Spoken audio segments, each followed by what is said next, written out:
Greetings! In this video, I will provide an overview for our Arts 57B Animation 2 semester-length project, which is a Jack-in-the-Box vignette. We will create at least 3 versions with an option for a 4th custom version. The first version will emphasize the box rig and spring rig. The second version will allow us to focus on the facial rig, and we'll use a simplified stand-in. Something like our first semester skull sculpt would be appropriate. Our third and final full credit version of the assignment will use a properly topologized head along with a complete facial rig. And we'll begin working on this head today, and we'll create several versions of it. Your first head is typically not the one that you'll use at the end of the semester.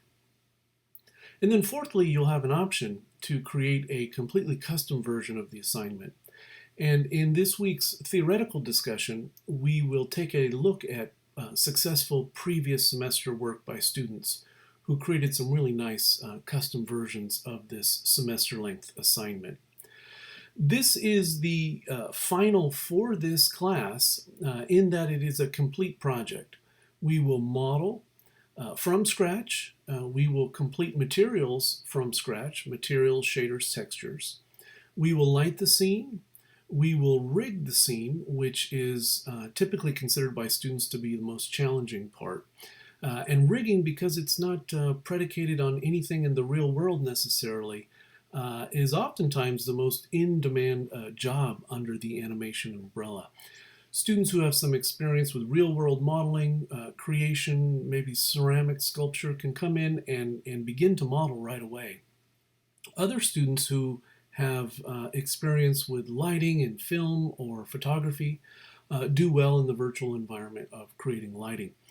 Even animation, students who have a keen sense of movement can translate those skills into virtual animation. But rigging stands out in that there aren't many real-world examples or real-world experience. So that's why this project is a semester-length focus on some mechanical rigging and organic rigging. Finally, we will animate the rig and we'll render it out.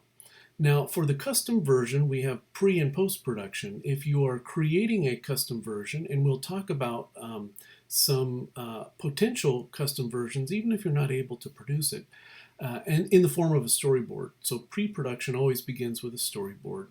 And then post-production, generally speaking, is the editing component of a project. So we will model, create materials, we will rig, light, animate, and render. And then pre- and post-production is storyboard and editing. All right, let me help you get started setting up the image plane references. In the tech discussion forum for this week, you'll find the 2 references. And I've used an old Punch and Judy doll, Punch from Punch and Judy, and just created a sketch. I drew this sketch on graph paper and in Photoshop made sure that it was lined up. Towards the end of the semester, when you have the option for creating your own custom head, I will have a set of video tutorials that show you how to do exactly that. But we're going to use these, we're all going to use these same references, and we're all going to try our best to model exactly to this set of references. This is very common in a commercial industrial setting where you are provided references, and as a modeler, you are expected to be able to model precisely to that set of references. So we are going to say save image as, and you would want to save this to the source images folder of your default folder in Maya. If you're not sure where that is, just for now, save it to the desktop, but be aware that Maya will look to wherever you load from. So we'd save the front image, we'd right click on the side image and save that. And then in Maya, we'll jump into the standard 4-view. Here's our 4-view shortcut. And we're going to load these to the front and the side. We don't have a top reference, but it is pretty standard to also have a top reference. We'll be able to model this head precisely without one, but just for your information. And we'll come to View, Image Plane, Import Image. And it automatically dumps us off into the source images folder of our default. You could create a folder in the projects folder called Jack and set that as your default, and it will give you a source images folder and you could save it there. But I'm just going to come from our standard default. That's where I've saved these. I'm in the front view. I'll choose front and we'll load that there. We'll do the same thing in the side view. View, image plane, import image, and we'll choose side. And then based on how these came in, the size that they were created in, we need to scale them up. So I'm going to select both of them just with the bounding box selection. And we're going to scale them to 8. So I've clicked, dragged the 3 fields of scale, and we'll type 8 and hit enter or return, and we'll scale out a little bit. Now, we want to move these, right, because we're going to be working in the center. Note that Z is forward, positive Z is forward, and we're going to slide this in the negative X direction, and we'll grab this, the front view, and we'll push it in the negative Z direction. So we're giving ourselves space in our default grid here. The other thing that we want to do, and we'll select both of them and do it at once, is change the alpha. I'm in the channel box still. And we'll change the alpha down to 0.2. This will make it a little bit easier to see the grid. And then finally, we're going to reference these. So we'll put them on a layer, because if I didn't reference them, every time we went to select and we missed, we might have to deselect the background. And actually before that, I've forgotten something here. We want to center this. It looks like I didn't save this one centered. So we'll just center this. We're going to slide it over. You can see the main Y axis, and we'll just center that there. And it doesn't have to be exact because we're modeling 1/2 at a time. As long as we have this basically in the middle, yeah, something like that. Now we'll reference them. So we'll jump back, make sure they're both selected, and we'll come to the layers.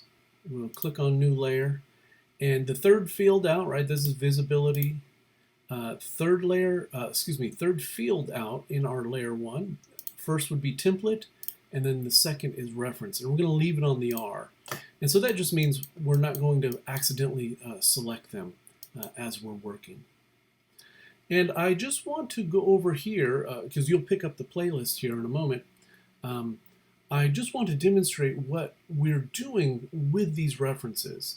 And we can use a primitive object, or we can use extrusion, any of our modeling tools. But we're placing vertices in the front view, and we're placing that same vertex in the side view. And that will create the three-dimensional model precisely according to the references that you're using. So I'm going to come to Poly Model, and I'm going to click on the plane. Now our plane comes in with 10 subdivisions, so I'm going to come over and just simplify that. We'll come into Inputs. And you see here subdivision width and height is 10. We'll just click, drag, and type 1. And then to make this fit, I'm going to jump into the front view. Let's scale it up to 2. Just give us some space to start working with. And then we'll rotate it up onto its side. I'm holding the J key, right? We'll just rotate that up 90 degrees. You could also type it into the X. And then we're going to grid snap it over 1 unit. Now it is gray, and because our alpha is down on our references, it's gray, and so it's a little bit hard to see. So we're going to do something that I typically recommend not doing, which is to affect our default shader.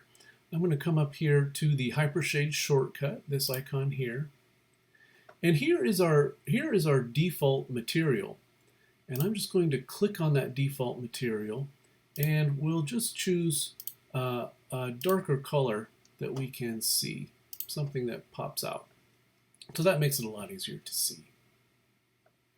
Now what is it that we're doing? I'm going to come into the modeling toolkit, and we'll choose vertices. You could right click, you could come up to the object component, and let's begin positioning these. So these 2 vertices need to stay on the center line in this particular view, and we're just going to start here. I'm demonstrating just the bridge of the nose.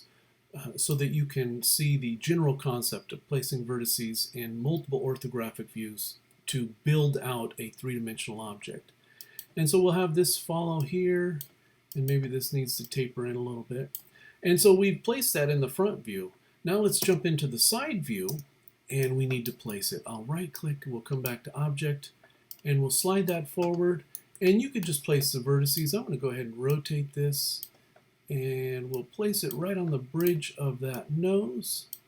We'll come back to vertices, and we'll place that, and I want to grab these two here, those two vertices, and we'll just slide them down. So this should go about here, this about here, and you can see by placing those four vertices in both the front and side orthographic view, we've placed the bridge of this nose exactly where it would be. And we've got those initial vertices ready to go. Right? We've got it placed in the front view, we've got it placed in the side view, and by doing that, we've generated the shape in 3 dimensions. And here in the playlist you'll pick up, we'll insert additional edge loops and begin contouring this punch jack-in-the-box, if you will. All right, modeling this head is a real challenge, and I anticipate lots of questions, and I look forward to working with you. I'll see you in the tech discussion forum. Have a great day.